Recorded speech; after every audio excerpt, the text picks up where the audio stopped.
जय श्री कृष्ण चैतन्य प्रभु नित्यानंद श्री अद्वैत गदाधर श्रीवासादि गौर भक्त वृंद। हरे कृष्णा कृष्णा कृष्णा हरे हरे, हरे राम राम राम हरे हरे। हरे कृष्णा कृष्णा कृष्णा हरे हरे, हरे राम राम राम हरे हरे।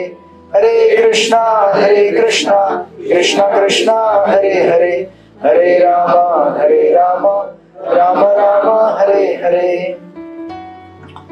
हरे कृष्णा।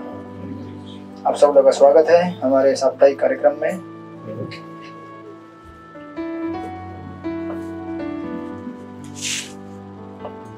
तो हम संत तुकाराम महाराज की कथाओं का आस्वादन कर रहे हैं। उसके पहले हम लोग श्रीमद् भागवत में से एक श्लोक और प्रभुपाद का तात्पर्य पढ़ेंगे। ये मेरे पास श्रीमद् भागवत का 8वां स्कंद है, तो इसमें से मैं एक श्लोक पढ़ता हूँ बलि महाराज के सेक्शन में से, जिसकी कथाओं को हम लोग कुछ समय में आरंभ करेंगे। ये 22वें अध्याय का श्लोक नंबर 4 है। पुंसां श्लाघ्यतमं मन्ये दंडम अर्हितम अर्पितम यम न माता पिता भाता शुहद श्वासिद शंतिः। ये बलि महाराज श्लोक कह रहे हैं जब उनको वामन देव वर्ण पाश से बांध के रखते हैं, 3 पग भूमि देने के उनके वचन से जब मुकर जाते हैं, मतलब 2 पग में वामन देव पूरा विश्व घेर लेते हैं, तो तीसरा कदम रखने के लिए जगह नहीं रहता है। उस समय बलि महाराज उस दंड को मिलने के बाद ये श्लोक बोल रहे हैं। तो बलि महाराज बोलते हैं, यद्यपि कभी कभी किसी व्यक्ति के पिता, माता, भाई या मित्र उसके हितैषी होने के कारण उसे दंडित कर सकते हैं, किंतु वे कभी भी अपने आश्रित को इस प्रकार दंडित नहीं करते जैसा कि भगवान मुझे कर रहे हैं, ऐसा बलि महाराज कहते हैं। किंतु आप परम पूज्य भगवान हैं, अतएव आपने मुझे जो दंड दिया है उसे मैं अत्यंत प्रशंसनीय समझता हूँ। तात्पर्य श्रील प्रभुपाद द्वारा भगवान द्वारा दिया गया दंड भक्त के द्वारा परम कृपा के रूप में स्वीकार किया जाता है। तत्तेनुकंपाम सुसमीक्षमाणो भंजान एवात्मकृतम विपाकम रदवाग विपुभिर वदधन नमस्ते जीवित यो मुक्ति पदे से दाय भाग्य। ब्रह्मा जी का श्लोक है भागवत के 10वें स्कंद में से, जिसका अर्थ ये होता है कि जो आपकी कृपा चाहता है, यानी कि भगवान को कह रहे हैं, और फलस्वरूप अपने विगत कर्मों के कारण सभी प्रकार की विषम परिस्थितियों का सहता है, जो तन मन तथा वाणी से सदैव आपकी भक्ति में लगा रहता है और आपको सदैव नमस्कार करता है, वह निश्चित रूप से मुक्ति का योग्य पात्र है। भक्त जानता है कि भगवान द्वारा दिया गया तथाकथित दंड अपने भक्त को सुधारने तथा सन्मार्ग पर ले लाने का एकमात्र उनका अनुग्रह है। अतएव भगवान द्वारा दिए गए दंड की तुलना अपने माता पिता भाई या मित्र द्वारा दिए गए बड़े से बड़े लाभ से भी नहीं की जा सकती। श्रील प्रभुपाद की जय। तो भगवान द्वारा दिया गया दंड ज्यादा उचित है अपने माता पिता भाई बहनों द्वारा दिए गए अवार्ड से भी, क्योंकि हमारे माता पिता भाई अगर हमको अवार्ड भी देंगे तो भी वो अवार्ड कैसा है, हमको इस जगत से मुक्ति नहीं दिला सकता। लेकिन भगवान द्वारा मिला गया दंड हमको, क्योंकि भगवान का दंड एक्चुअली दंड नहीं होता है, लेकिन भगवान तो मंगलमय है ना, सर्व मंगलमय, तो वो जो भी देते हैं वो शुभ ही होता है। चाहे आपको दंड दें या चाहे आपको कुछ अच्छी चीज दें, भगवान के समय साथ में सब अच्छा ही होता है, सर्व मंगलदायी है भगवान। तो कभी कभी हमें दंड की जरूरत पड़ती है तो दंड देते हैं, कभी कभी हमें इस जगत में सफलता दिला के हम भक्ति कर सकते हैं, सफलता दिलाते हैं, चाहे सफलता हो या विफलता हो, आपत्ति हो या विपद हो या संपत्ति हो, अंत में अगर आपको भगवान प्राप्त हो गए तो आपका वो तथाकथित जो भी कार्य था वो सक्सेस हो गया। और बहुत कुछ मिलने के बाद भी अगर भगवान नहीं मिले तो सब कुछ फेल हो गया। इसलिए बाइबल में कहावत है कि पूरे विश्व को प्राप्त करके अगर अपने आत्मा को आपने खो दिया तो फिर क्या फायदा। समझ रहे हैं ना।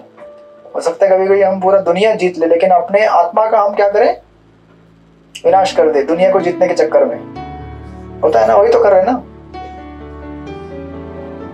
वही तो कर रहे हैं ना लोग सब, दिन रात केवल शरीर के लिए काम करते हैं, लेकिन आत्मा के बारे में सोचते ही नहीं। तो आत्मा गया खड्डे में, बॉडी एकदम फल फूल के एकदम तगड़ा हो गया, जो कि एक दिन छूटने वाला है। अब हम उसके लिए मेहनत करते हैं जो छूटने वाला है, और जो सनातन चीजें उसके बारे में सोचते ही नहीं। और भगवान अगर कुछ कर दे आगे पीछे तो बोलते हैं देखो ऐसा करते हैं वो। तो अभी वही होने वाला है तुकाराम महाराज के साथ, तो इसलिए ये प्रसंग यहाँ से जोड़ दिया मैंने। तो हम लोग तुकाराम महाराज की कथाओं में सुन रहे थे कि किस तरह से उनके, मैंने ये पढ़ा था लास्ट टाइम, उनके सबसे पहले पूर्वज थे विश्वम्भर, उनके पुत्र थे विठोबा, विठोबा के पुत्र थे पदाजी, पदाजी के शंकर, शंकर के कानोबा, कानिया, फिर बोलोबा, फिर बोलोबा के पुत्र थे तुकाराम महाराज। तो लास्ट टाइम हमने देखा था कि बोलोबा और उनकी पत्नी भगवान की तपस्या और भक्ति कर कर भगवान से एक पुत्र मांगते हैं।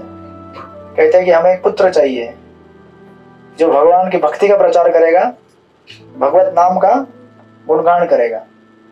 तो भगवान उनको प्रसन्न होकर ये आशीर्वाद देते हैं कि आपको वो पुत्र मिलेगा जो भक्ति का प्रचार करे। अब हम जैसा मांगेंगे वैसा हमें मिलता है, बराबर ना। लेकिन मुझे नहीं लगता आज तक किसी ने ऐसा पुत्र मांगा होगा। मांगा है किसी ने यहाँ पे? हम सब तो वही मांगते हैं कि ऐसा पुत्र दो जो सोना और चांदी का चम्मच मुंह में लेते हुए जन्म ले। ऐसा नहीं बोलते कि बीड़ बैग लेते हुए जन्म ले, बोलते हैं क्या? नहीं ना। लेकिन अभी बोलना पड़ेगा आज के बाद, सीखना है आपको इसमें से कि हमें ऐसा पुत्र चाहिए जो किसको? सबको। पहले तो फैमिली वाले लोगों को लेके जाए ना। लेकिन तो हमारा तो टाइम निकल गया। अब हम उनके लिए बोल रहे जिनका टाइम नहीं निकला है। तो कोई बात नहीं, आपका टाइम निकल गया तो कोई बात नहीं, लेकिन आप तो अपना टाइम संभाल रहे हैं ना। लेकिन यहाँ पे कुछ लोग हैं जिनका टाइम अभी तक नहीं निकला है, तो उनका टाइम आने से पहले ही ट्रेनिंग दिया जा रहा है। ठीक है ना। तो अभी उसी समय वैकुंठ में चर्चा होना चालू होता है। वैकुंठ जानते हैं ना आप लोग? लोगों को पता नहीं वैकुंठ क्या होता है। लोगों को स्वर्ग में मालूम है तो फिर वैकुंठ कैसे मालूम रहेगा? वैकुंठ में भगवान नारायण अपने भक्तों से चर्चा कर रहे होते हैं, है ना। तो अभी ये प्रार्थना भगवान ने तो बोल दिया कि अभी मैं भेजूंगा, अब किसको भेजना है ये भी अभी डिसाइड करना पड़ेगा ना। तो वैकुंठ में ऐसे जैसे हम लोग ऐसे बैठे, ऐसा वैसे सभा बैठी थी, तो एक डिवोटी को बोला है इधर आ जाओ। अभी ऐसा नहीं होता वैकुंठ में कि अरे बाप रे मेरा नंबर आ गया सेवा का, अभी ऐसा डरते नहीं लोग। यहाँ पे भी किसी को उठाया जाए, हाँ उठो चलो अभी आपका ये सेवा है, वो पहले से कुछ सेवा बोलेंगे तो लोग इधर उधर देखना चालू करते हैं डर के मारे। परीक्षित, परीक्षित है आपका नाम? पराशर है। मेरी तरफ देखो। भूख लगी आपको? नहीं ना, ओके। पराशर, डरो मत, मैं आपके साथ। तो एक भक्त की तरफ देखा, उन्होंने बुलाया, बोले सुनो आपको भौतिक जगत में जाना है। किस लिए? इस्कॉन का ब्रांच खोलना है उधर एक। अब तो तुकाराम महाराज भी चैतन्य महाप्रभु के शिष्य हैं। चैतन्य महाप्रभु ने तुकाराम महाराज को दीक्षा दिया था। तो बोले कि देखो देहू गांव में बोलोबा करके एक मेरे भक्त है जो कि विश्वम्भर की परंपरा में आते हैं और बहुत ही सदाचारी हैं, मेरे असीम भक्त हैं, और उन्होंने प्रार्थना की है। तो मैं चाहता हूं कि आप क्या करो, उनके घर में जन्म लो, और इस तरह से संसार में, है ना, भगवान कहते हैं कि इस संसार में लोग क्या है, प्यासे हैं, भूखे हैं। किसके? पानी के नहीं, किसके भूखे प्यासे हैं? भक्ति के, प्रेम के, बराबर ना। प्रेम यानी कि असली प्रेम मतलब भक्ति। लेकिन अभी आपको भक्ति समझ में नहीं आती, इसलिए हम लोग प्रेम बोलते हैं। है ना, उसके प्यासे हैं सब लोग। तो बोले जाओ इस भौतिक जगत में, यू नो, और मेरे हरिनाम का पान पोई, उसे मराठी में पान पोई कहते हैं, जो पानी पिलाते हैं ना ऐसे रास्ते में चलने वाले लोगों को, क्या कहते हैं उसको हिंदी में, क्या कहते हैं हिंदी भाषिक लोग यहाँ के? हाँ, जलदान करते हैं। हाँ उधर बोले आप हरिनाम रूपी जल का वितरण करो, जिससे सबका प्यास बुझ जाएगा। हरे कृष्णा कृष्णा कृष्णा हरे हरे, हरे राम राम राम हरे हरे। क्योंकि साधारण पानी पीने से तो तुरंत प्यास लगती है, लेकिन हरिनाम रूपी पानी पीने से हमारी तृप्ति हो जाएगी सदा सदा के लिए, और ऐसी तृप्ति होगी जिससे हम संतुष्ट होंगे तो दूसरों को भी वो पानी पिला सकते हैं। वो ऐसा पानी है, मल्टीप्लाई होता है, खत्म नहीं होता है इधर के जैसा एक बोतल पिया तो खत्म नहीं, ये जितना पिएगा उतना बढ़ता जाता है। स्पिरिचुअल मैथमेटिक अलग ही है ना। यहाँ पे अगर हम कुछ वस्तु रहेगा तो उसका जितना ये करेंगे वो खत्म होता जाएगा, लेकिन आध्यात्मिक चीज जितना लेंगे उतना बढ़ता जाता है। तो मतलब ज्यादा लेना चाहिए हमको, नहीं बढ़ते जाएगा बढ़ते जाएगा। तो बोले आप जाओ और मृत्यु लोक में जाकर सबको भगवान मेरी शुद्ध भक्ति का प्रचार करो अपने निजी उदाहरण द्वारा, क्योंकि उदाहरण चाहिए ना भगवत भक्ति का, हमें उदाहरण चाहिए कि भक्त कैसे रहते हैं। क्योंकि होता क्या है ना कि अगर हमारे पास जीवंत उदाहरण नहीं है तो हम लोग उसको ज्यादा विश्वास नहीं रखते हैं, बराबर ना। प्रत्यक्ष प्रमाण चाहिए हर किसी फील्ड में, आपको उदाहरण चाहिए ना। आप लोग स्कूल जाते हैं क्योंकि आपने देखा है कि मेरे से पहले कुछ लोग स्कूल में जाके पास आउट हो गए हैं। आप ऐसे स्कूल में नहीं जाओगे जहाँ पे सब लोग फेल होते हैं, नहीं ना या फिर ऐसे कंपनी में ज्वाइन नहीं करोगे जहाँ पे कोई पगार नहीं लेता है। आप देख रहे हैं कि ये पगार लेता है, हाँ यार इधर पैसा मिलेगा, let me join also, try करके देखते हैं। तो जीवंत उदाहरण चाहिए, तो इसलिए पूरा भागवतम तो उससे ही भरा हुआ है। किससे? उदाहरण से भरा हुआ है भक्तों के, कि जीवन में संकट आता है, समस्या आती है तो कैसे भक्ति करने। खास करके हमारे लिए क्या है, अभी सब कुछ ठीक ठाक रहेगा तो भक्ति कर लेते हैं सब लोग, लेकिन चैलेंज कब आता है? जब एक्स्ट्रा मतलब अपने रेगुलर रूटीन में कुछ एक्स्ट्रा आ जाता है, मुसीबत। तो मुसीबत या फिर विपत्ति के समय में धैर्य धारण करके कैसे भक्ति करना है वो हमें सीखना ज्यादा जरूरी है। क्योंकि पैसा घर सब कुछ रहेगा तो वो भक्ति हर कोई कर लेता है, प्रॉब्लम नहीं है ना कुछ। तो वही उदाहरण अभी यहाँ पे दिखाया जाएगा। तो बोले कि आप जाओ भौतिक जगत में, उनको एम्ब्रेस किया, शक्ति संचारित किया, उनको अपनी शक्ति से भर दिया। लगता है पराशर, जाओ जाओ घूम के आ जाओ, अब मम्मी के पास बैठो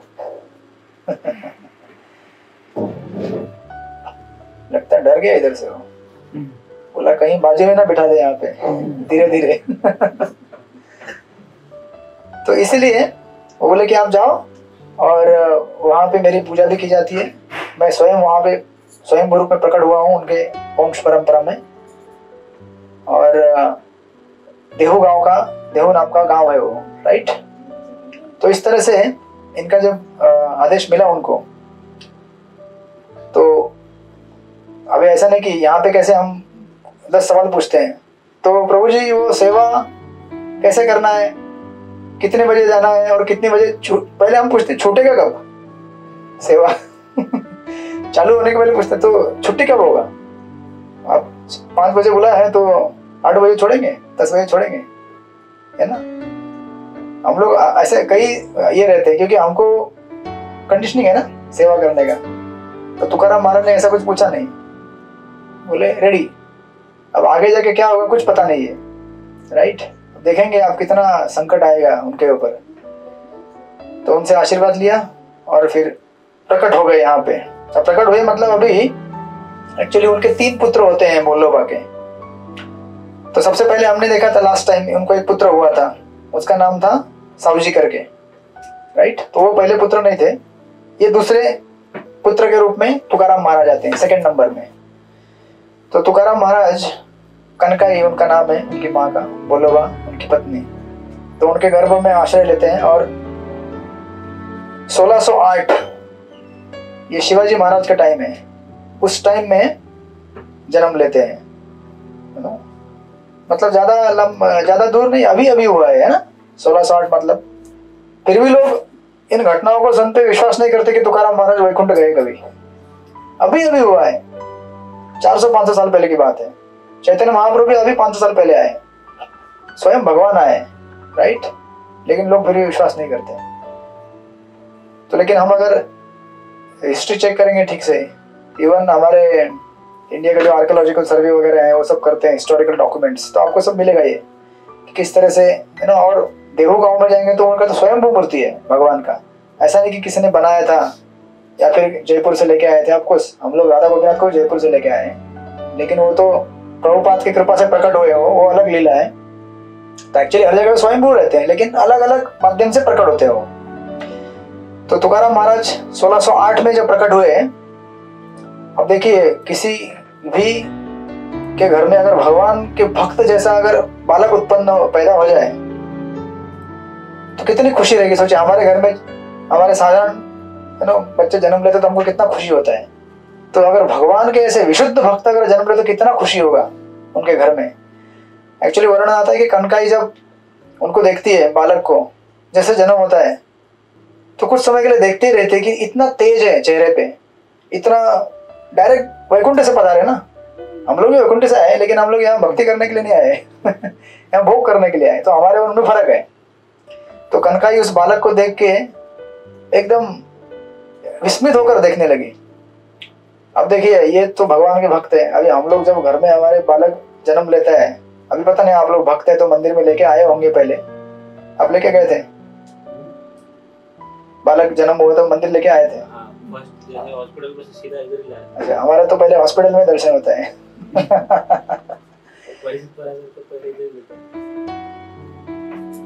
तो ये लोगों ने क्या किया, जब तुकाराम महाराज का जन्म हुआ तो सबसे पहले उधर जो विठ्ठल रुक्मिणी का मंदिर है उस मंदिर में लेके आए। और देखिए भगवान मतलब कितना प्रत्यक्ष बात करते हैं अपने भक्तों से। बोलोबा और उनकी पत्नी जब मंदिर में आए तो उन्होंने कहा कि, बोलोबा ने कहा कि बालक को रुक्मिणी के चरणों में रख दिया। फिर भगवान विठ्ठल रुक्मिणी को बोलते हैं उस बालक को उठाओ और कनकाई के गोद में दे दो। मतलब आप समझ रहे हैं ना, प्रसाद के रूप में। या हमारे पास उसको भी भोग लगाते लोग मतलब ये दिखा रहे हैं कि ये जो आया है बालक ये आपका ही है, ये आपकी सेवा के लिए है। तो उनको ऑफर करते हैं और रुक्मिणी उसको उठाती है और उनके गोद में देती है कनकाई के। तो उनकी माँ बोलती है कि कृपया इनका नामकरण करें। देखो ये प्रत्यक्ष बातें हो रही है वहां से, ऐसा नहीं कि मूर्ति है तो आप बोलेंगे बात कैसे करते हैं। शुद्ध भक्त जो भगवान से मिलते हैं तो उनका अलग ही कम्युनिकेशन होता है, हम नहीं समझ पाएंगे। प्रभुपाद कई बार जब भगवान के सामने दर्शन करते थे तो आप देखेंगे उनके कई ऐसे रिकॉर्डेड क्लिप्स हैं या फिर उनके जो शिष्यों ने लिखे हुए हैं। प्रभुपाद कई बार ऐसे बातें किया करते थे, हमको नहीं समझ में आता था, उनको भी समझ नहीं आता था बाकी लोगों को बात कैसे करें, लेकिन बात करते थे वो। तो उनका और भगवान का जो कम्युनिकेशन फ्रिक्वेंसी अलग ही रहता है, वो हमारे जैसा नहीं होता है। हम लोग जाते हैं तो फिर हम लोग तो खाली अपना लिस्ट रहता है ना तो लिस्ट इतना लंबा होता है कि हम लोग ही बोलते जाते हैं, उनको बोलने का मौका ही नहीं मिलता प्रॉब्लम ये है, हम लोग बोलते जाते हैं भगवान बोलते हैं अरे मैं भी कुछ बोलूं क्या? नहीं भगवान आप बोलो मत, आप करो, आपका करने का काम है, हमारा बोलने का काम है। तो वार्तालाप हो ही नहीं पाता। लेकिन भगवान के शुद्ध भक्त तो अपना जीवन समर्पित करने के लिए जाते हैं वहां पे। तो इस प्रकार रुक्मिणी मैया फिर कनकाई को रिप्लाई देते हुए बोलती कि इस बालक का नाम होगा तुकाराम करके इसका नाम जाना जाएगा। तुका मतलब बेसिकली जो भगवान का अच्छी तरह से ग्लोरिफिकेशन करता है, गुणगान गाता है, क्योंकि ये तो आगे जाके भगवान के भक्ति का प्रचार करने वाले थे ना, नाम स्मरण का, तो इसलिए उनका नाम तुकाराम ऐसा रुक्मिणी रख देती है। सोचिए जिसका नाम स्वयं भगवान ने रखा वो कोई साधारण भक्त हो नहीं सकते, राइट?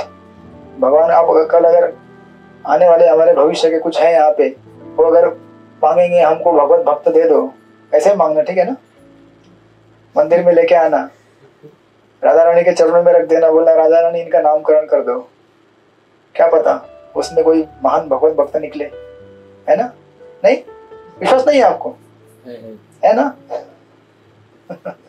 तो जिन किसी का भी टाइम नहीं हुआ है वो सब लोग अपना लिख लीजिएगा, हमारा भी कभी टाइम होगा ना, हमारा भी टाइम आएगा कभी, तो लेकिन ऐसा टाइम निकालिए कि उसमें से भगवान का शुद्ध भक्त प्राप्त हो आपको। तो ये दूसरा पुत्र उनको होता है जिसका नाम तुकाराम रखा जाता है। फिर कुछ समय के बाद उनको और एक तीसरा पुत्र होता है, उसका नाम ये लोग रखते हैं कन्हैया।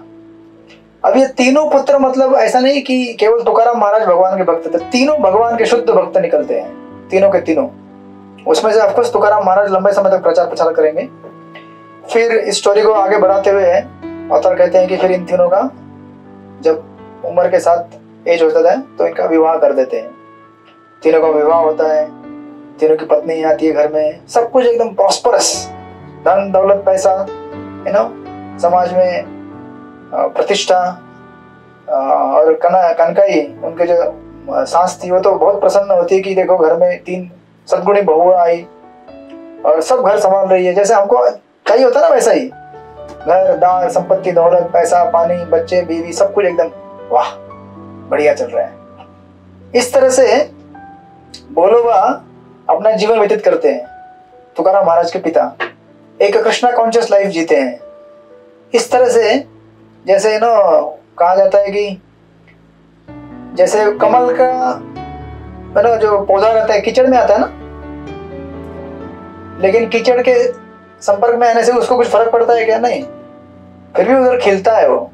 उसी प्रकार कहते हैं कि बोलोबा इस जगत में रहते हुए भी प्रकृति के 3 गुणों से कभी भी प्रभावित नहीं हुए, उसके परे ही रहे वो, मतलब इस जगत के गंदगी से, इस जगत के बाकी चीजों से प्रभावित नहीं हुए। इस तरह से उन्होंने अपना जीवन व्यतीत करते गए। अब कुछ समय हो गया, उनके जो बड़े पुत्र थे सावजी, वो थोड़े साधु वृत्ति के थे, ठीक है ना।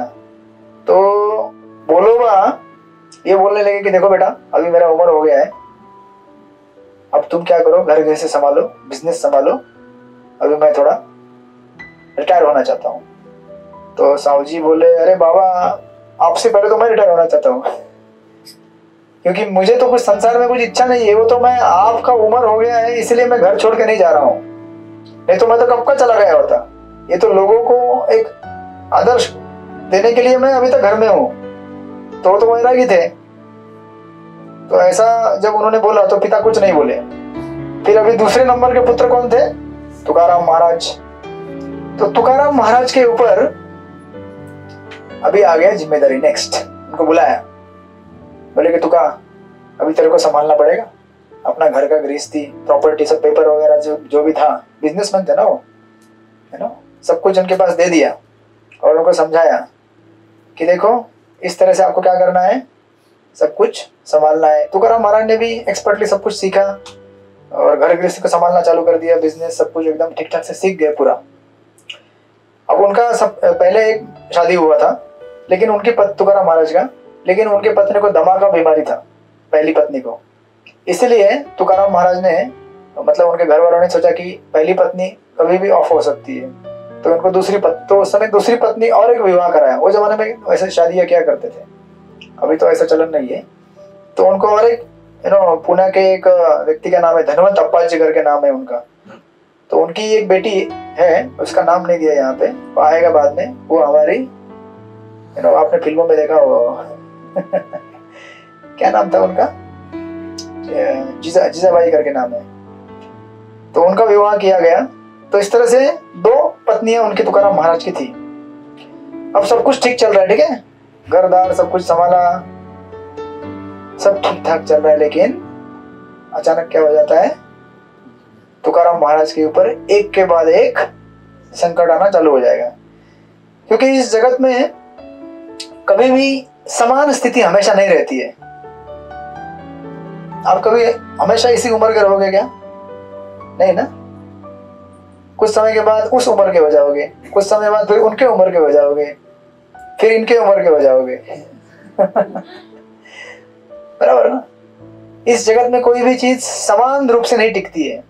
अगर कोई यंग है तो धीरे धीरे बूढ़ा हो जाएगा, वो सुंदर है तो धीरे धीरे चेहरे पे झुर्रियां आना चालू हो जाएंगी, बराबर। तो इसलिए गीता में कहा गया है दुखालयम अश्वाश्वतम। इस जगत में कोई भी आनंद चिरकाल नहीं टिकता है। समय के साथ आपको देखिए ना, फिल्मों के इतने बड़े बड़े हस्तियां होते हैं, आपको लगता है कि ये एवरग्रीन है, एवरग्रीन नहीं रहते वो लोग। कुछ समय बाद इतना उनको कॉस्मेटिक लगाना पड़ता है अपना प्रतिष्ठा बनाने के लिए। मैं अभी भी जवान हूँ, अरे क्या जवान हो यार, बुढ़ा हो गया। मरते दम तक एक्टिंग करते रहते हैं। क्यों? अभी शास्त्रों में वर्णन है कि 55 साल का उम्र हो जाएगा तो रिटायर होना चाहिए घर से। आज के जमाने में रिटायर नहीं हो तो कम से कम मंदिर में आना जाना चालू करना चाहिए, गतिविधियां अपनी आध्यात्मिक बढ़ानी चाहिए। लेकिन लोग बाल पक गया, दांत निकल गया, फिर भी एक्टिंग कर रहे हैं। क्यों? क्योंकि उनको इस जगत में एक्टिंग करते रहना है, अगले जन्म में भी एक्टिंग करेंगे। भाग्य अच्छा रहा तो मनुष्य का योनि मिलेगा, नहीं तो फिर दूसरा कोई एक्टिंग करना पड़ेगा। तो इंसान को समझना जरूरी है कि हमें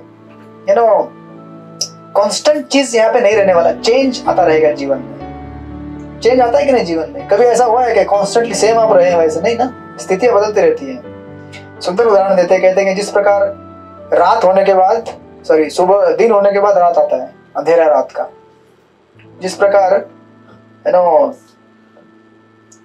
एकदम यंग हम आज एकदम एंथुसियास्टिक है, लेकिन कुछ समय बाद हमारे शरीर की शक्ति चला जाएगा। आज आप जितना एंथुसियास्टिकली काम करते हैं, 5 किलो वजन उठाते हैं आज, तो कल 1 किलो भी नहीं उठा पाएंगे।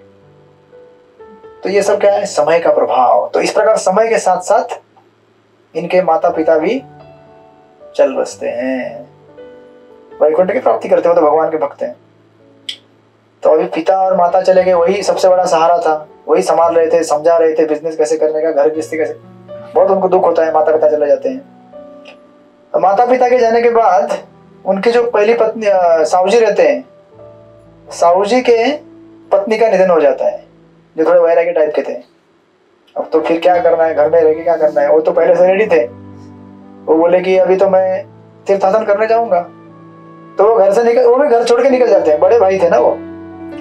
और वर्णन आता है कि वो रिटायर होके बनारस जाते हैं। बनारस जाके वहीं पे भगवान का भक्ति ध्यान करते करते वैकुंठ गमन कर लेते हैं। वो वापस कभी आते ही नहीं घर को। तो अभी माता पिता चले गए, बड़ा भाई जो सहारा था वो भी चले गए। तुकाराम महाराज को भी बहुत टेंशन आता है कि अभी क्या करूं मैं, अभी मेरे जितने आश्रय थे सब चले जा रहे हैं एक एक करके। अब इसी समय उनको जबरदस्त फाइनेंशियल लॉस होना चालू होता है तुकाराम महाराज को। तुकाराम महाराज बेचारे साधु, अब उनके पिताजी ने गांव में, पहले तो धनी थे वो, कई लोगों को लोन दिया होता है। हम देते ना कभी गांव में लोन, हम लोग वो गांव का लोन मतलब कैसा, बिना पेपर का रहता है। तो ऐसे ही बात बात पे, हाँ ठीक है मैं आपको 50,000 रुपया दे रहा हूँ, आप दे देना 2 महीने बाद। उसका कुछ रिकॉर्ड नहीं रहता ना। तो ऐसा नहीं कि अभी आज के जमाने में पुलिस जाएगा, अभी कार्रवाई करेगा। बोले पेपर था उनके पास वैसा, बट वो गांव का लोकल डॉक्यूमेंटेशन इधर उधर का। तो जितने लोगों को उन्होंने लोन दिया था वो कोई लोन देता ही नहीं रिटर्न वापस। अब धीरे धीरे पैसा खत्म हो रहा है बिजनेस भी डूबते जा रहा है, इतना बिजनेस नहीं चल पा रहा है। तो अभी टेंशन आएगा ना लाइफ में।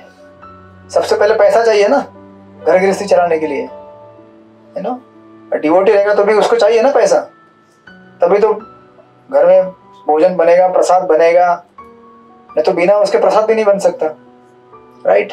तो अभी ये सोच रहे हैं कि अभी क्या करूं, उनको बहुत टेंशन आता है। और यहाँ पे ऑथर वर्णन देते हैं कि जिस प्रकार बरसात में आपका घास आता है ना, जैसे ही धूप आती है तो सूख जाता है वो, नहीं घास हरा हरा नहीं रहता हमेशा, घास एक दिन सूख जाएगा। और एक उदाहरण देते, जिस प्रकार बादल ऊपर आते हैं हमारे छांव लेके, लेकिन बादल तो उधर रहने वाले नहीं है, हवा का झोंका आएगा बादल को आगे लेके जाएगा, फिर धूप आ जाएगी। हमेशा छाव रहने वाली नहीं है। या फिर एक वर्णन देते कि जिस प्रकार आकाश में इंद्रधनुष आता है, इंद्रधनुष कितने समय के लिए आता है कुछ, और हमें अच्छा लगता देखे, लेकिन वो चिरकाल टिकने वाला नहीं, वो निकल जाता है। या फिर समंदर के जो लहरें आती हैं, जैसे यहाँ चौपाटी में किनारे में लहरें आती है ना, लेकिन किनारे पे आते ही वो लहर गायब हो जाती है। जब तक आती है हमको दिखता है लहर आ रही है, वाह वाह, किनारे पे आ गई गायब। उसी प्रकार तुकाराम महाराज के घर में जितना भी पैसा था, धान्य था, सब कुछ खत्म होना चालू होता है एक एक करके। लोग लोन, अभी देखिए पैसा जो पहले से इन्वेस्ट किया था, लोगों को दिया था, वो भी आना बंद हो गया।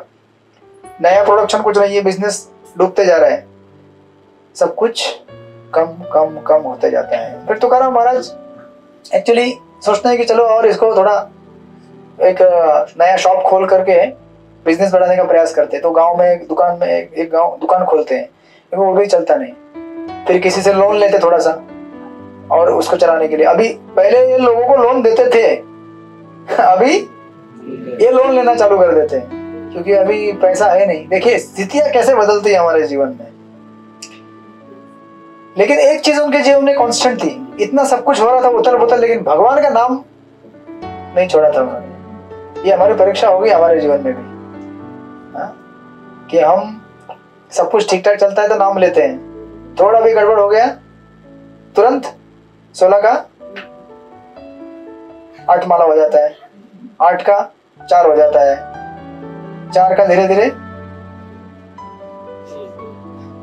तुकाराम महाराज ने ऐसा नहीं किया। कहते हैं कि उन्होंने बाद में इनफैक्ट उनमें घर में जिनके उनके जो गहने थे ना, उनके पत्नी के या फिर सारे गहने भी बेच डाले। बिजनेस इतना बेकार हो गया हालत। अब इस तरह से टोटली लोन के ऊपर लोन चढ़ गया उनके ऊपर। पहला जाता तो वो लोग देते नहीं थे, और इस प्रकार तुकाराम महाराज दुखी और कष्टी अवस्था में भगवान के पास आते हैं। और भगवान, अब क्या होता है देखिए ना, भगवान बहुत परीक्षा लेंगे हम लोगों की, याद रखना। ऐसा मत सोचिए कि इस्कॉन में आए हैं थोड़ा सा प्रसाद लेंगे माला करेंगे मजा आ जाएगा। मजा तो आ ही रहा है डेफिनेटली, लेकिन भगवान परीक्षा लेंगे कि इसको मेरी भक्ति करने के लिए यहाँ पे आया है या फिर मनोरंजन के लिए आया है। इसलिए भगवत धाम हम में से कोई नहीं जा सकता जब तक हम लोग 100% श्योर नहीं कि हम भगवान की सेवा करना चाहते हैं, क्योंकि उधर जाएंगे तो डिस्टर्ब करेंगे ना भगवान को। इसलिए भगवान हमको ऊपर नहीं लेके जाते हैं जब तक कि आप पेपर पास ना कर दें। कौन सा पेपर? हरिनाम का पेपर। किसी भी अवस्था में मैं नाम लेते रहूंगा, हरे कृष्णा कृष्ण कृष्ण हरे हरे, हरे राम राम राम हरे। कोई भी अवस्था हो, ये हमारी परीक्षा है। तो अभी गांव के लोग बोलना चालू करते थे कि अभी ये हमेशा आपको दिखेगा आपके जीवन में भी, गांव के लोग बोलना चालू करते हैं कि अरे यार तुम जब से तुमने ये विट्ठल के पीछे चक्कर में पड़ गए हो ना, ये हरे कृष्ण वालों के संग लग गए हो ना, तुम्हारा हो गया काम। तुम्हारा सारा पैसा, तुम्हारे देखो माता पिता चले गए है ना, तुम्हारे बड़े भाई की पत्नी गुजर गई। ये सब क्यों हो रहा है? क्योंकि तुम विट्ठल का नाम ले रहे बार बार बार बार। विट्ठल का नाम लेना बंद कर दे और हमारे जैसा फिल्मों के गाना चालू कर दे, बहुत पैसा आएगा तेरे पास। कर्मी लोग ऐसे बोलते हैं ना, भक्त के जीवन में अगर कुछ होगा तो बोलते हैं ये ज्यादा हरे कृष्णा करता है, लेकिन उनको पता नहीं है भगवान किसके जीवन में क्या परिवर्तन लाना चाहते हैं। ये भक्त को और भगवान को मालूम रहते हैं, तीसरा आदमी नहीं समझ सकता। घर अभी बाहर के लोग इतना चिल्लम चिल्ली करते हैं, पत्नी भी चिल्लम चिल्ली करना चालू करती है। जो दूसरी पत्नी थी उनकी है ना, वो बोलती है आप लोग आपकी वजह से देखो क्या क्या हो रहा है। जब से आपने ये भगवान का भक्ति, वो तो घर के पूरे लोग भगवान के भक्ति थे, लेकिन इवेंचुअली क्या होता है देखिए, ऐसे डेविएशन होता है समय के साथ, अगर हम सावधान नहीं रहे तो। उनकी पत्नी बोलना चालू करती है कि कट रोज का ऐसे घर में होता है ना, किट किट किट किट, अरे रोज रोज हरे कृष्णा करते हो, थोड़ा घर का काम करो, बर्तन धो। तो अभी अनबन होना चालू हो जाता है। तो गांव वाले लोग इतना हल्ला करते हैं, पत्नी हल्ला करती है। अब इसके बीच उनको क्या करना है? वैकुंठ से आए थे किस लिए? प्रचार करने के लिए। लेकिन अभी क्या हो रहा है? लेकिन यही तो करना था उन्हें कि ऐसे देखिए भगवान के भक्तों को ऐसा एक्सट्रीम सिचुएशन में भगवान क्यों डालते हैं? ऐसा भयंकर स्थिति में डाल के बाकी लोगों को सिखाना चाहते हैं कि देखो कैसे भक्ति करना चाहिए। प्रभुपाद एक जगह उदाहरण देते हैं, ऐसा होता है जैसे कि ना आपके घर में समझो बहू रहेगी, बहू रानी होती है ना घर पे, बहू रानी बोलते हैं उसको क्योंकि रानी होती है वो। बेटी को बेटी रानी नहीं बोलते। अब घर में बेटी होती है, समझो अगर बहू ने कुछ गड़बड़ किया प्रसाद बनाते समय, अगर सास को माँ को बताना है बहू को, तो सास डायरेक्टली बताती है क्या? नहीं बताती ना। यहाँ पे रहेंगे ना किसी किसी के, आपके हैं असरई माता जी। तो आप डायरेक्टली नहीं बोलते ना, आप किसको बोलते हैं? बेटी को बोलते हैं। समझो आज अगर है ना दाल में नमक ज्यादा हो गया, सब्जी थोड़ी कच्ची हो गई, सुनती इधर बेटी को बोला, समझ में नहीं आता तेरे को, इतना नमक डालते दाल में। बहू बाजू में रहती है, सुनती है, मेरे को बोल रही है। समझ रही हूँ मैं सब। इतना बड़ा लेक्चर मेरे लिए है, उसके लिए नहीं है। तो बहू क्या करती है, समझदार होती है बहू। बहू समझती है हाँ अभी कल से, तो फिर वो अपना इम्प्रूवमेंट करना चालू करती है। क्योंकि क्या होता है ना, देखिए बहू मतलब नया रिश्ता है।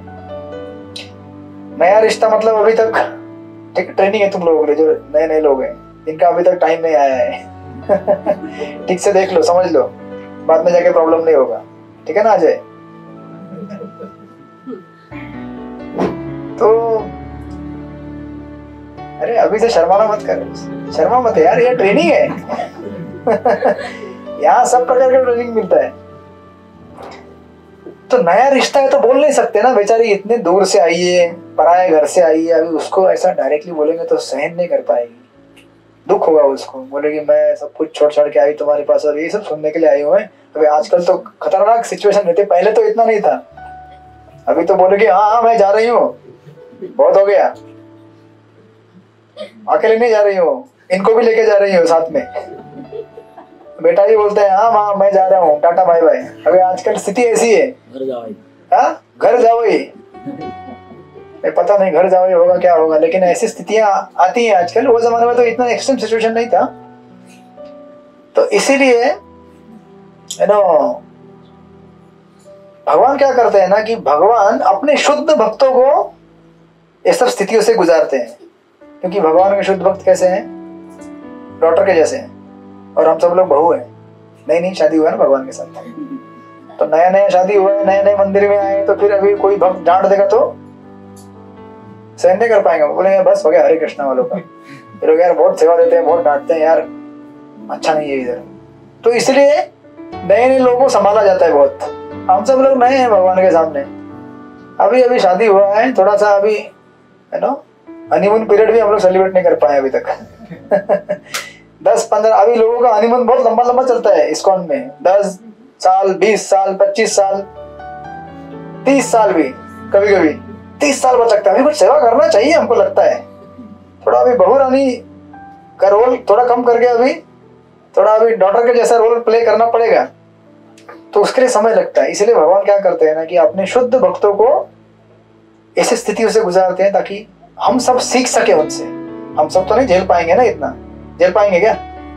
इसलिए हमको इसलिए आप टेंशन मत लीजिएगा यहाँ पे जितने भी लोग आए हैं कि अरे कल हमारा भी बिजनेस चौपट हो जाएगा। नहीं नहीं, आपका बहुत बढ़ेगा, लेकिन बीच बीच में थोड़ा थोड़ा सैंपल भगवान देते रहेंगे, तो उस समय याद करने का अरे मुझे क्या बनना है, बेटी बनना है। बहू अभी हो गया, इसलिए देखिए ना घर में बाद में बहू को भी बेटी ही कहा जाता है, नहीं कुछ समय के बाद, क्योंकि बेटी जैसे हो जाती है, धीरे धीरे धीरे धीरे सेवा करके घर वालों से परिचय होने के बाद वो अपनी बेटी की जैसे हो जाती है। लेकिन समय के साथ तो हमको भी वैसे बनना है, लेकिन उसके पहले हमको ये सिखाया जा रहा है तुकाराम महाराज के इन कथाओं के माध्यम से। तो तुकाराम महाराज इस तरह से अपना जीवन व्यतीत कर रहे थे, इतना संकट उन पे आया, बिजनेस लूट गया, डूब गया सब, लेकिन भगवान का नाम चालू था। तो एक प्रसंग ऐसा वर्णन करते हैं यहाँ पे, एक बार तुकाराम महाराज सोचते हैं कि मैं बिजनेस करूंगा, थोड़ा बाहर गांव जाके थोड़ा पैसा कमाऊंगा। तो 4 बैल लेते हैं, उसके ऊपर अनाज का गोनी डालते हैं, और गांव के कुछ लोग जा रहे होते हैं, उनके साथ ये भी निकलते हैं, चलो हम भी चलेंगे, थोड़ा देखते हैं बाहर कुछ अगर पैसा कमाए हो जाए, विदेश में जाके व्यापार करेंगे। तो लेकिन आधे रास्ते में क्या होता है, उनके जो मित्र होते हैं रेस्ट करते हैं उस समय के लिए, रात में रुक जाते हैं। पहले के जमाने में चल के जाते थे ना, आज के जैसा नहीं कि अभी ट्रेन में बैठ गया, अभी पहुंच गया, माल ट्रांसपोर्ट से भेज दिया, ऐसा नहीं था, वो बैल में लेके जा रहे थे। तो इनके मित्र बोलते हैं कि अरे यार तुकाराम बहुत हरिनाम हरिनाम करते रहता है, हमको तो नींद ही नहीं आती। अब हरे कृष्णा वाले से कभी अब बाहर के लोग अगर यात्रा करेंगे तो बाहर के लोग नहीं रह पाते, बोलते हैं यार जब भी देखो जब माला में हाथ रहता है, हरे कृष्णा करते रहता है, हमको तो मौका ही नहीं मिलता है इनसे बात करने का। प्रजल्पा करने का, पिक्चर देखने का टाइम ही नहीं मिलता, ये तो हरे कृष्णा करते रहते हैं। तो बोलते हैं हमको तुम्हारे साथ नहीं रहना है, तुम्हारा सर दुखता है। तुम्हारा हरिनाम सुन के सर दुखता है। एक्चुअली के सर किससे दुखता है, ज्यादा टेंशन आने से दुखता है, जीवन में अनावश्यक चिंताओं से सर दुखता है। लेकिन लोग सोचते हैं कि ज्यादा हरिनाम लेगा तो सर दुखेगा। बाहर के लोगों को बोले हम 2 घंटा बैठ के हरिनाम करते, बोले क्या 2 घंटा, इतना समय कैसे मिलता है? आश्चर्य है ना। अब अगर हम उनको बोलेंगे तुम 2 घंटा बैठ के पिक्चर देखते हो, चौपाटी घूमने जाते हो, ये समय कहाँ से मिलते हैं? नहीं नहीं, वो तो करना चाहिए ना, तो मर जाएंगे हम लोग। कि हमको तो उसके बगैर जीने को होता ही नहीं है। मंदिर में आए, अगर 1 घंटा मंदिर में बैठे तो हाँ हो गया, अभी ये पूरे हफ्ते का भक्ति हो गया। अभी तुरंत कहाँ पे दुकान है, कहाँ पे क्या चीज मिलेगा, निकल जाओ। तो ये उनको छोड़ के यहाँ से चले जाते हैं तुकाराम महाराज को।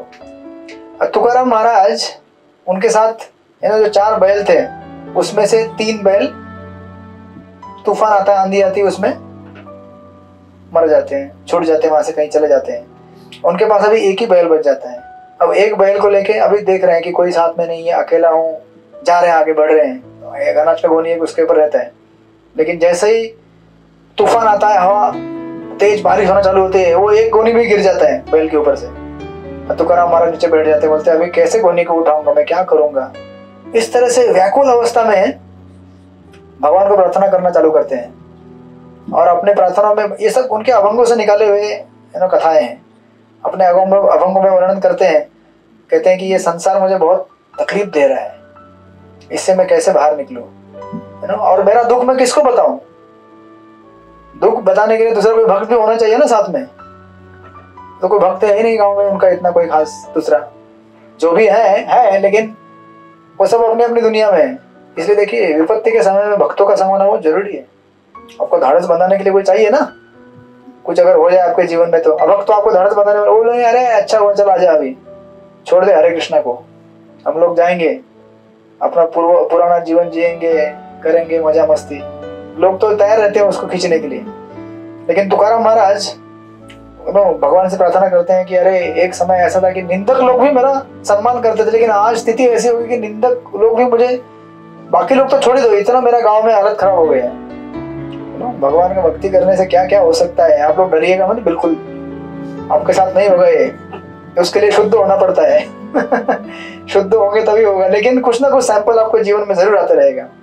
तो कहते हैं कि इतने बड़े घनघोर जंगल में इस तरह से मैं अकेला हूँ, ना खाने के लिए कुछ है, पीने के लिए मेरा सब कुछ अनाज था, उसे यहाँ वहां गिर गया, कैसे मैं आगे बढ़ूंगा। अभी भगवान को पूछ रहे हैं सीधा। तो भगवान कृष्ण उनको आश्वासन देते हैं कि आप चिंता मत करो, मैं आपकी मदद करूंगा। आप इस तरह से, क्योंकि तुकाराम महाराज देखिए भगवान के शुद्ध भक्त कैसे रहते हैं ना, अपने आप को भगवान के ऊपर इस तरह से निर्भर बनाते हैं कि जिस तरह से छोटा बालक माता पिता के सहायता के बिना कुछ भी नहीं कर सकता ना। उसको अगर कुछ भोजन लेना है तो भी माँ ही चाहिए, और वॉशरूम जाना तो भी माँ चाहिए, हर चीज के लिए उसको माँ चाहिए, क्योंकि वो कर नहीं सकता अकेले।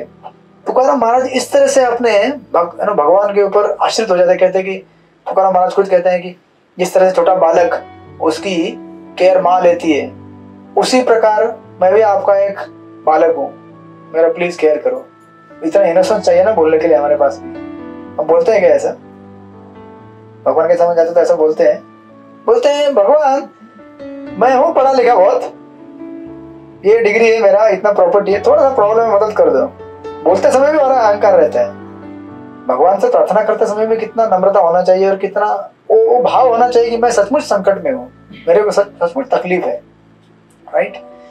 इस तरह से वो कहते हैं कि मेरी आप केयर करो। तो इतना जब भगवान से प्रार्थना करते हैं तो भगवान विठ्ठल क्या करते हैं, एक यात्रिगुरु का, एक ट्रैवलर का एक रूप लेके आते हैं वहां पे। जो सफर करने वाले अलग अलग होते हैं, और आते हैं वहां पे और उसको पूछते हैं। अभी उनको मालूम नहीं भगवान तुकाराम महाराज को भगवान है। वो बोलते हैं कि अरे इतनी रात को आप कहाँ जा रहे हो, किधर जा रहे हो? तो तुकाराम महाराज बोलते हैं कि मैं ऐसा ऐसा हूँ, यहाँ फंस गया हूँ। वो तो भगवान है, वो तो जस्ट ड्रामा कर रहे हैं बोलने का। फिर बोलते हैं कि देखो ये नीचे गोनी गिर गया, इसको कौन उठाएगा? बोलते हैं मैं उठा देता हूँ ना। उठाते हैं, बैल के ऊपर रख देते हैं, भगवान है अभी उनका। तो उसको इस तरह से उसके ऊपर रख के कहते हैं कि अभी हमको यहाँ से, तुकाराम महाराज बोलते हैं कि यहाँ से मुझे आगे जाना है। बोलते हैं आप मेरे पीछे पीछे आते रहो, मैं आपको लेके जाऊंगा। तो तुकाराम महाराज, भगवान आगे और तुकाराम महाराज पीछे। इस तरह से भक्त और भगवान अपना सफर चालू करते हैं। अब भगवान उनको वापस देवगांव की तरफ लेके आए हैं, क्योंकि अभी 3 बैल चले गए, एक ही बैल बच गया। तो जब इंद्राणी नदी के किनारे पे आते हैं तो इंद्राणी नदी को बहुत तूफान पानी भर गया होता है। तो अभी तुकाराम महाराज बोलते अभी इसमें से ये बैल साथ में ये अनाज का गोनी कैसे पानी से जाएगा। भगवान बोलते मेरे पीछे पीछे आ जाओ, मैं देखता हूँ जरा जाके आगे कुछ हो सकता है क्या। तो भगवान तो कुछ क्या सब कुछ कर सकते हैं। तो भगवान अपना सुदर्शन चक्र पानी में डाल देते हैं और रास्ता बनाते हैं। तुकाराम महाराज को बोलते हैं आ जाओ मेरे पीछे पीछे। पूरा नदी क्रॉस करके इंद्रायणी नदी के पार करके उस तरफ वो देहू गांव में पहुंच जाते हैं। और जब नदी के जस्ट किनारे पे उतर जाते हैं उस समय बिजली चमकता है भयंकर। उस बिजली की चमचमाहट में उस समय तुकाराम महाराज को कुछ क्षण के लिए भगवान का दर्शन हो जाता है।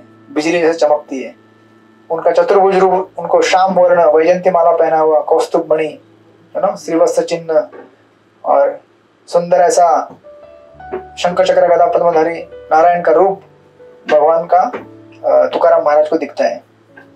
और ये रूप देखकर तुकाराम महाराज है ना कुछ समय के लिए तो समझ में नहीं आता उनको कि क्या हो रहा है, लेकिन वो जानते हैं है ना कि ये भगवान, ये अभी इतना कौन रास्ते में कोई मिलेगा क्या आपको, अचानक कोई मिलता है क्या कभी ऐसा, और इतना रास्ता दिखा दिखा के लेके आएगा। आप रामानुचार्य की स्टोरी सुनेंगे वहां भी ऐसा प्रसंग आता है। रामानुचार्य एक जगह पे फंस जाते हैं, वाराणसी में किधर तो यात्रा पे गए होते हैं, भी कथा आएगी बाद में कभी करेंगे। तो वाराणसी से एक रात में उनको कांचीपुरम साउथ इंडिया में लेके आते हैं भगवान। कितना लंबा सफर है उधर से इधर तक। दूसरे दिन सुबह उठते हैं, देखते हैं कांचीपुरम पहुंच गया हूं मैं।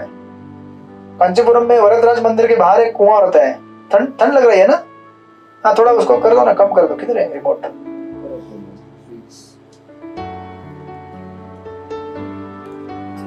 इधर भी ठंड लग रही है तो कम कर सकते हैं।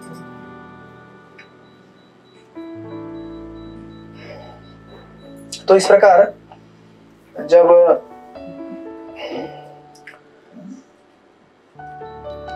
तुकाराम महाराज को भगवान का दर्शन होता है तो तुकाराम महाराज गदगद होते हैं, प्रसन्न होते हैं कि भगवान ने इस तरह से आके मुझे सहायता किया।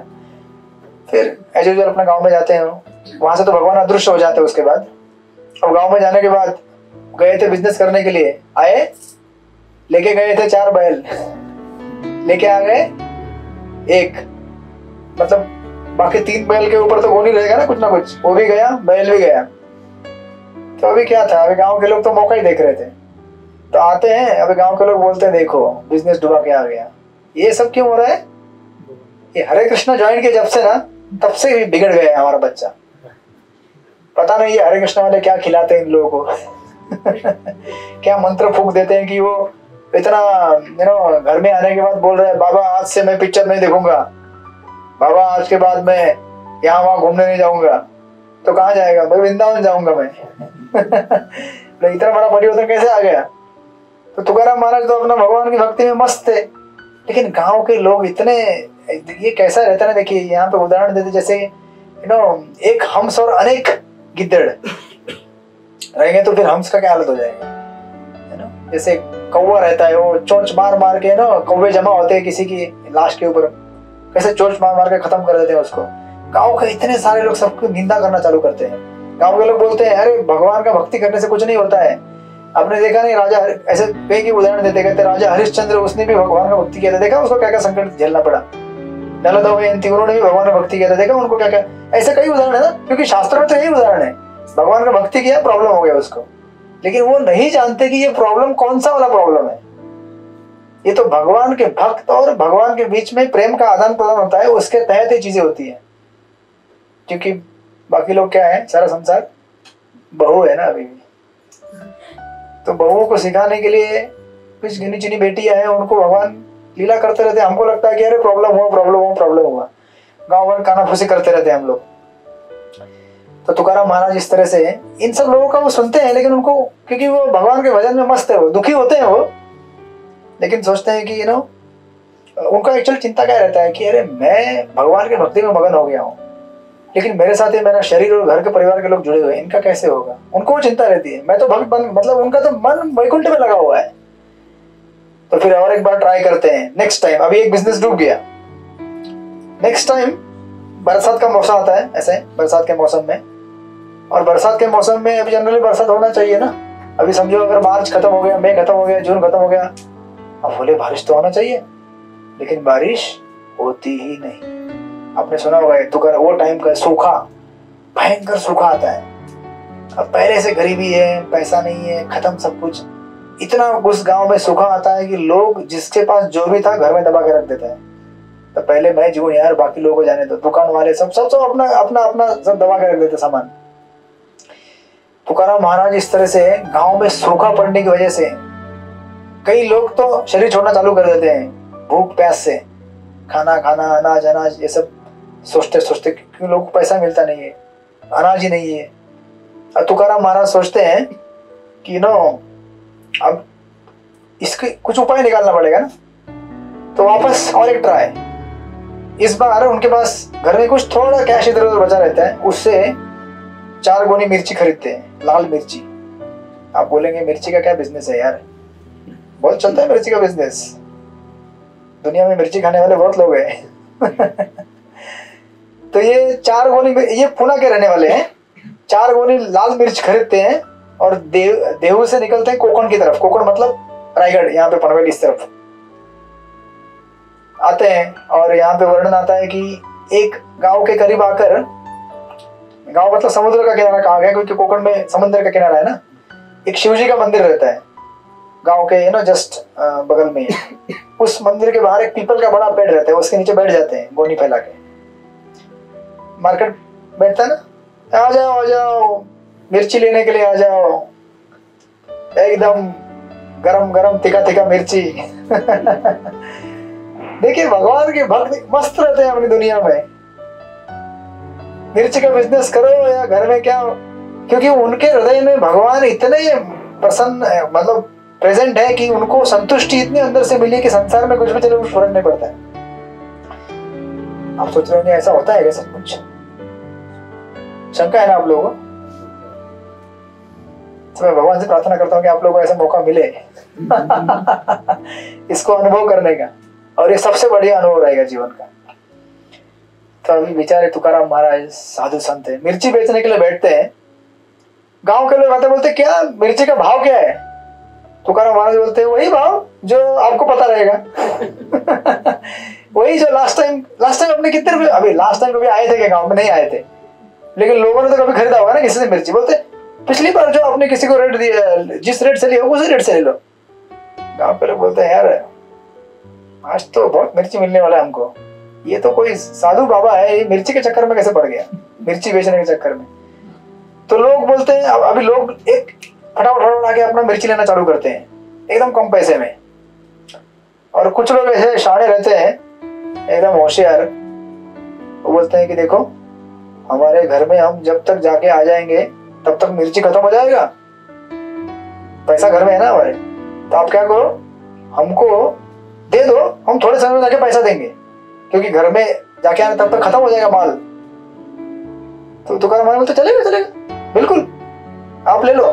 कुछ लोग अनाज लेके आते हैं, अनाज के बदले लेके जाते हैं मिर्ची। पैसा करके सब लोग 4 में से 3 गोनी खाली, फटाफट। पैसा किसी ने दिया नहीं है। सब लोग क्रेडिट पे लेके जाते हैं, उधार पे। ऐसा नहीं था कि क्रेडिट कार्ड था उस टाइम पे, नहीं था ना, लेकिन उनके पास क्रेडिट कार्ड था, आपको दिखेगा बाद में थोड़े समय में। उधार लेके गए सब लोग। और उस गांव में एक बड़ा भयानक बदमाश गुंड रहता है, उसको पता चलता है कि अरे मिर्ची बेचने वाला आदमी आया है इधर, और सुना है कि सबको भर भर के मिर्ची दे रहा है। मैं सोच रहा था इतना मिर्ची खाते हैं यार लोग। तो ये गुंडा टाइप का रहता है। ये आके तुकाराम महाराज को बोलता है सुनो मुझे ना मिर्ची चाहिए। तो ले लो, बोलते पूरा गोनी चाहिए। गुंडा है ना। तो बोलता है कि ये पूरा गोनी लेके जाऊंगा मैं, पैसा मैं देता हूँ तुमको बाद में घर पे जाने के बाद। तुकाराम महाराज बोलते कम से कम गोनी तो देते भैया, गोनी मिर्ची लेके जाए, गोनी रख के जाए यहाँ पे। बोलता नहीं मेरे पास गोनी नहीं है मिर्ची स्टोर करने के लिए, अगले साल जब आओगे ना तो गोनी मिलेगा। तो गोनी भी नहीं लेके जाता है वो। तो लेके जाता है। तुकाराम महाराज सोचते कि वाह क्या बिजनेस हो गया आज यार, माल जल्दी खत्म हो गया। इतने भोले होते हैं बेचारे, उनको पता नहीं कि माल खाली हो गया इसका मतलब ये नहीं कि बिजनेस हो गया। पैसा भी मिलना चाहिए ना रिटर्न में। माल सब चला जाता है, पैसा कुछ भी नहीं, थोड़ा सा कुछ किसी ने थोड़ा बहुत कैश दिया था उतना ही। अब ये गांव के लोग इतने बदमाश, सब लोग लेके जाते हैं, सोचते हैं कि गया तुका अभी क्या। अब ये तो मिर्ची बेच के बैठ जाते हैं उधर और सोचते हैं कि चलो अभी थोड़ा बहुत जो भी चावल मिला था वो बार्टर सिस्टम में है ना, मिर्ची के बदले बोलते हैं अभी भगवान को है ना भोजन बनाएंगे, बोल रहे रात हो जाती है, उधर रुक जाते हैं। शिव जी का मंदिर था ना वो, तो अभी टेंशन किसको है? हम कुछ कर देते हैं गड़बड़, अब कुछ तुकाराम महाराज गड़बड़ नहीं कर रहे हैं, लेकिन भक्त के जीवन में अगर कुछ प्रॉब्लम आए तो ज्यादा टेंशन किसको आता है? ठाकुर जी को टेंशन आता है। भगवान सोचते हैं कि अरे बाप रे, पिछली बार बिजनेस डुबाया था, गांव के लोग डांटे थे, पत्नी डांटी थी, राइट? अभी इस बार वापस इसने गड़बड़ कर दिया, वापस इसको क्या करेंगे? लोग डांटेंगे, और डांट तो ज्यादा मुझे ही पड़ेगी ना। भगवान सोचते हैं मुझे डांट पड़ेगी ना। लोग तो पहले मेरे को डांटेंगे, बाद में भगवान को है ना वो तुकाराम महाराज को डांटेंगे। तो भगवान सोचते हैं कि नहीं नहीं ऐसा नहीं होने देना है, अभी क्या करना है हमको कि इनको इनका जो पैसा डूबा हुआ है वो पैसा लाके देना है। तो लेकिन अभी क्या होता है देखिए, अभी गांव के लोग तो पैसा देने के लिए आने वाले कोई नहीं थे। अरे फ्री में मिला तो कोई आता है क्या देने के लिए? लोग बोलते हैं मजा आ गया यार, सब कुछ माल मिल गया। और तुकाराम महाराज जी एक्चुअली उनको थोड़ा थोड़ा समझ में आता है कि हमारे साथ क्या हुआ है, गड़बड़ हुआ है। और तुकाराम महाराज तो पहले से हमेशा भगवान का है ना ध्यान करते थे, नाम स्मरण करते थे। एक प्रसंग में बताते हैं कि तुकाराम महाराज एक्चुअली भगवान को प्रार्थना करते समय बोलते हैं, देखो भगवान आप अगर मेरी मदद नहीं करोगे ना, प्रॉब्लम मेरे को नहीं है, प्रॉब्लम आपको है। कैसे? मैं आपका भक्त हूं, अगर आपने मुझे संभाला नहीं तो लोग मुझे कुछ बोलने वाले नहीं है, आपको ही बोलेंगे, तो आपका बदनामी होगा। आपको बदनामी से बचना है ना। है ना, कभी कभी गोपीनाथ जी के सामने जाके ऐसे प्रार्थना कर लेना, बोलना देखो भगवान आप मेरी भक्ति की प्रगति आपके लिए ज्यादा महत्वपूर्ण है, मुझे ज्यादा महत्वपूर्ण नहीं है। क्योंकि भगवान का भक्त अगर उसको कुछ होगा तो दोष किसको जाएगा? भगवान को जाएगा ना।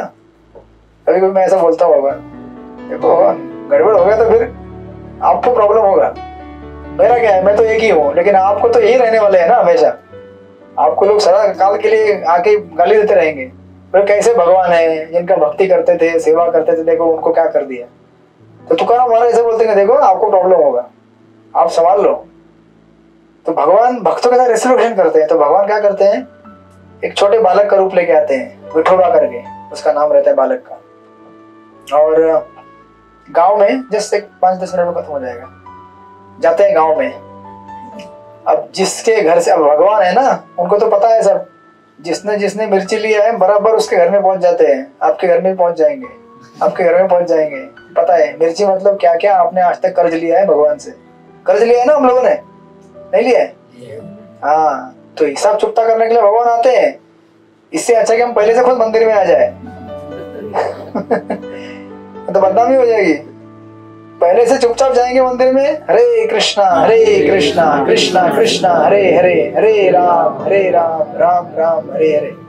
पहले से सरेंडर। देखो घर में पुलिस आएगी तो बदनामी होती है ना, पहले से जाने का, बोलने का, देखो भाई गड़बड़ हुआ है, जो भी है फाइन दे लो, हमको छोड़ दो।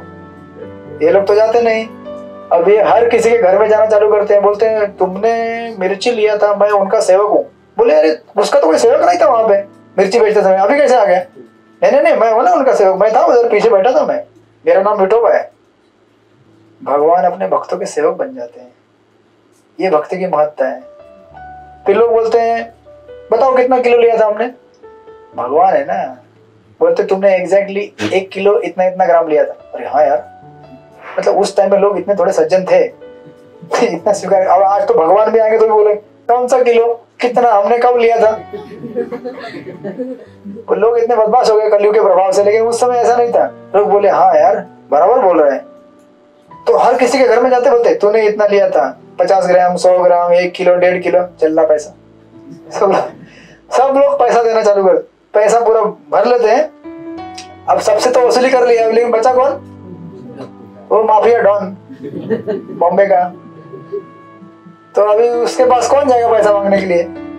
फिर भी भगवान है ना, हिम्मत करके जाते हैं भगवान। अभी भगवान जब लीला करते तो एकदम मनुष्य के जैसे लीला करते हैं। जाते हैं उसके बाद बोलते हैं कि सुनो, मैंने सुना है आपने मिर्ची का गोनी लिया था हमारे तुका शेठ से, देहू गांव के तुका शेठ यहाँ पे बिजनेस करने आए थे, अपनी मिर्ची का गोनी लिया है, पैसा दो ना। तो कौन सा पैसा, कौन सा गोनी, वो कुछ नहीं है, हमने कुछ लिया नहीं, हम कुछ नहीं देंगे, मना करता है सीधा सीधा। तो भगवान बोलते हैं यार अभी कैसे करो, सुदर्शन चक्र तो नहीं निकाल सकते ना, नहीं तो पता चल जाएगा भगवान हो करके। भगवान आइडिया लगाते हैं। भगवान बोलते हैं कि देखो तुमने अगर पैसा नहीं दिया ना तो मैं यहाँ पे फांसी लगा के मर जाऊंगा, आत्महत्या कर लूंगा मैं गांव में। तो पराशर प्रसाद मिलेगा, अभी थोड़ा सा रुक जा, 5 मिनट के लिए मिर्ची बेचने दी तुकाराम महाराज को।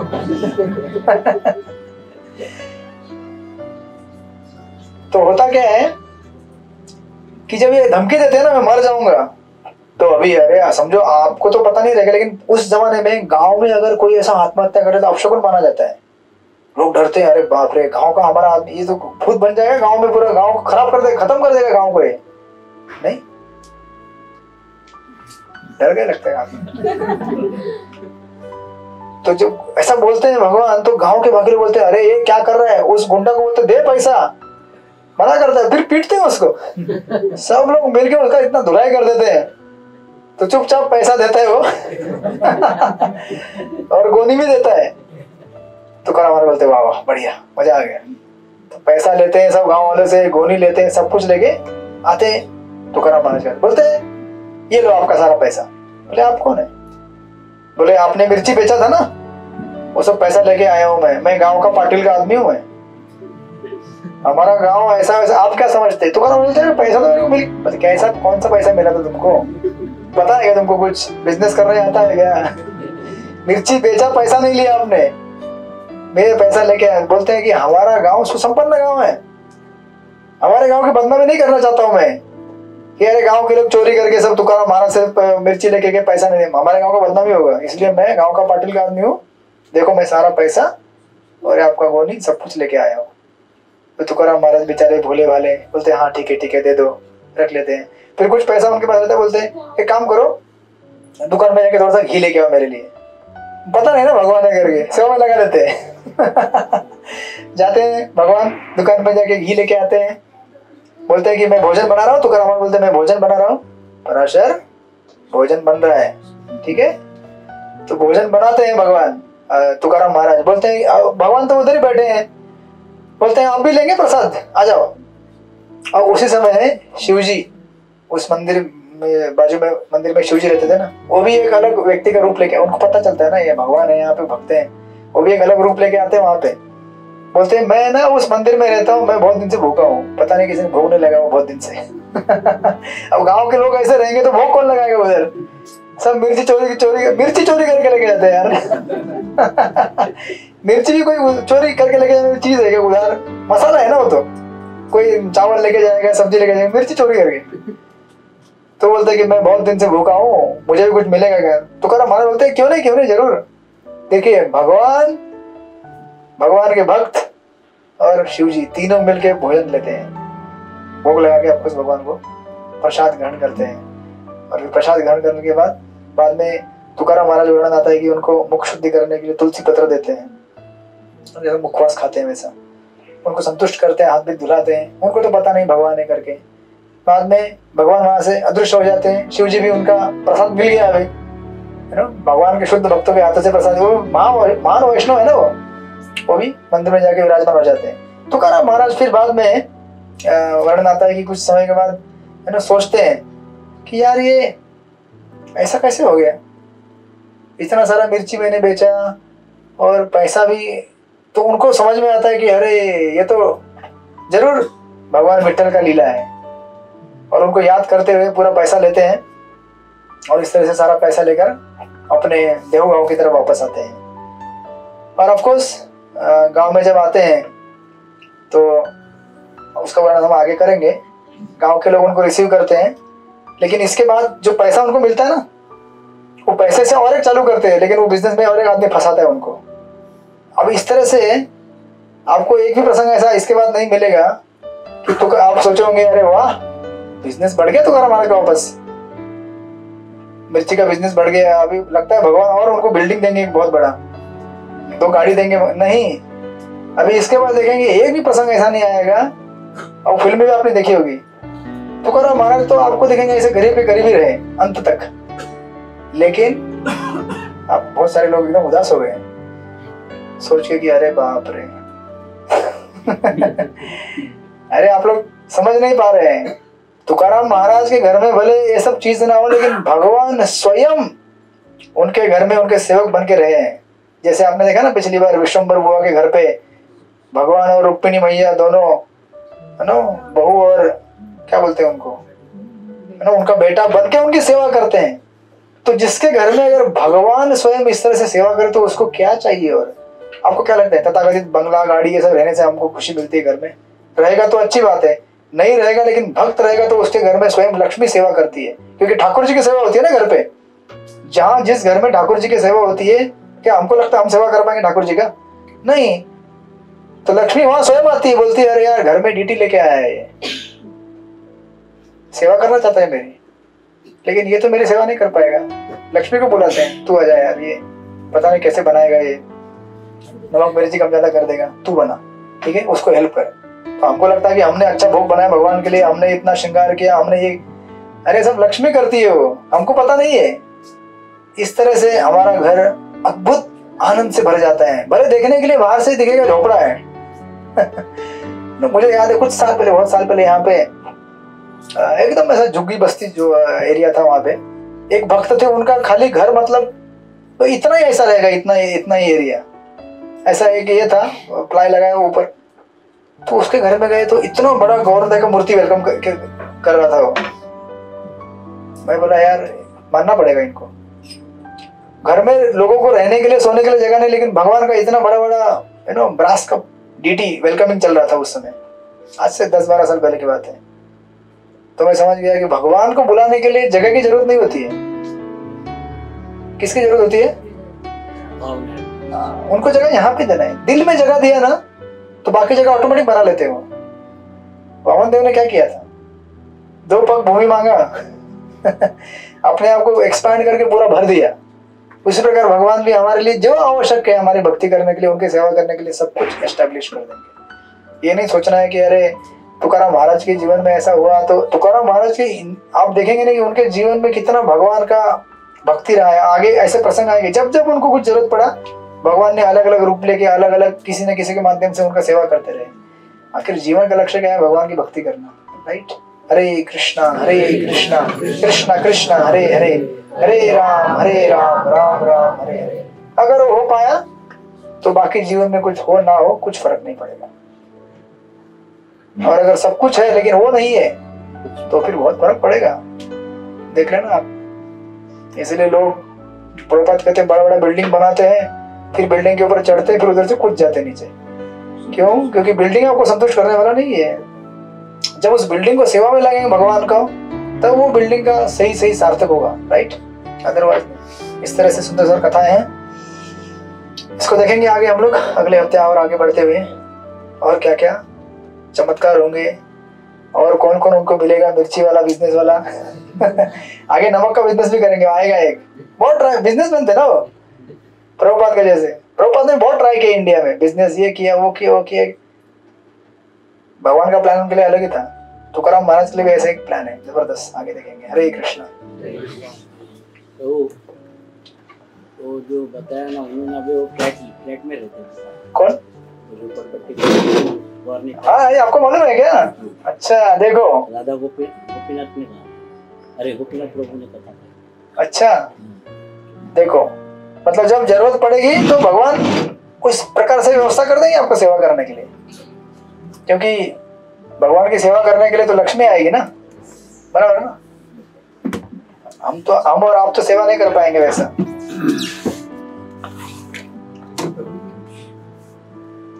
यस, बोलिए ना, कुछ प्रश्न है क्या आपका?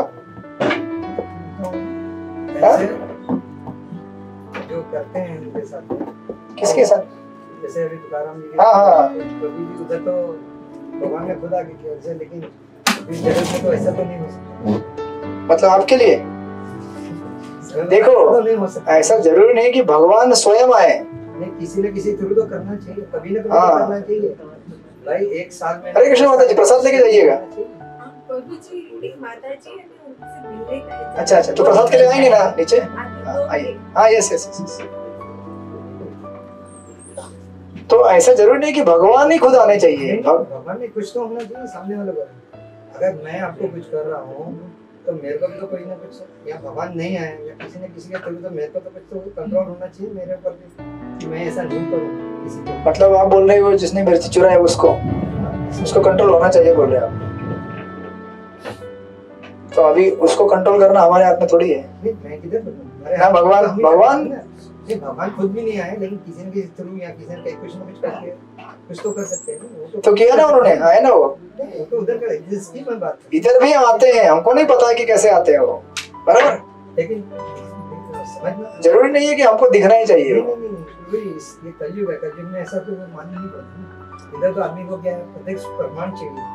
देखिए कुछ कुछ चीजें आपको ऐसा जरूरी नहीं कि दिखने से ही वो समझ में आए। हो सकता है भगवान आपके हृदय में आकर आपको संतुष्टि दे, उस प्रकार भी आते हैं ना। अभी आप यहाँ पे कथा में आए हैं, कथा सुन रहे हैं, ये भी तो भगवान का माध्यम है ना। ठीक है, हरि नाम लेने के लिए आए हैं, मंदिर में आए तो दर्शन लेते हैं, ये भी तो भगवान ने अरेंजमेंट किया ना, नहीं? लेकिन तो सामने वाले को तो कुछ समझ होना चाहिए, लेकिन वो भी मान फिरना चाहिए ना कि हाँ भाई परमात्मा मेरे को इस तरफ भी दिखाई दे रहे हैं, उस तरफ भी दिखाई दे रहे हैं। तो उसका टाइम आएगा तो उसको भी दिखेगा। उसका टाइम नहीं आया है टाइम आएगा उसका भी, क्योंकि भगवान का किसके लिए क्या प्लान है हम नहीं समझ सकते, किसको किस तरह से शुद्ध करेंगे नहीं समझ सकते हम लोग। इसीलिए बेटर है कि हम लोग किसी के दो भक्तों में जब लड़ाई होता है ना, किसी का पक्ष नहीं लेने का, क्योंकि दोनों भक्त है, किसी का भी पक्ष लेंगे तो वैष्णव अपराध हो जाएगा।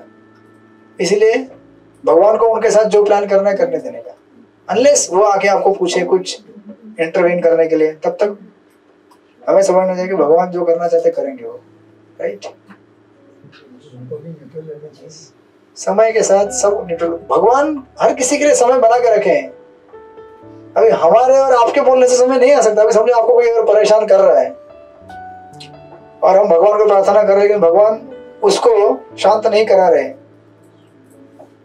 तो समझ जाने के कि भगवान चाहते हैं कि मैं और उसको सहन शक्ति बढ़ाऊं, मेरा और तगड़ा हो जाऊं मैं। जितना लोहे को पीटा जाता है उतना लोहा, जितना उसको लाल गरम करेंगे उतना अच्छा उसको पीटने के बाद शेप आता है, बराबर। तो हमको भी पीटना चाहते हैं तो भगवान तो पीटने दीजिए उतना हम कड़क बन जाएंगे, राइट। आप चिंता मत कीजिए, भगवान हमको इतना नहीं पीटेंगे जितना हमारा कैपेसिटी नहीं है, उतना ही पीटेंगे जितना हमारा कैपेसिटी है, ठीक है ना। हाँ, हम लोग क्या है, कलयुग में पेशेंस कम हो गया हमारा, राइट। इसलिए हरि नाम लेते रहिए, हरि नाम लेने से शक्ति आएगा, ठीक है। थोड़ा 5-10 मिनट कीर्तन करते हैं। हरे कृष्णा कृष्णा कृष्णा हरे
जन्माष्टमी की आप सबको हार्दिक शुभकामनाएं।